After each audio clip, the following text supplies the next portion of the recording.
కుమార శతకం నుండి పక్కి అప్పల నరసయ్య రచనలో ఈ నీతి పద్యం.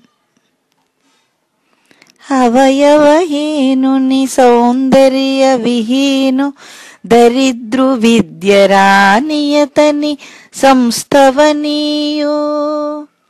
అవయవహీనుని సౌందర్య విహీను దరిద్రు విద్యరానియతని సంస్థవనీయు. దేవు శృతులన్ భువి నిందింపదగదండ్రు బుధులు కుమారా.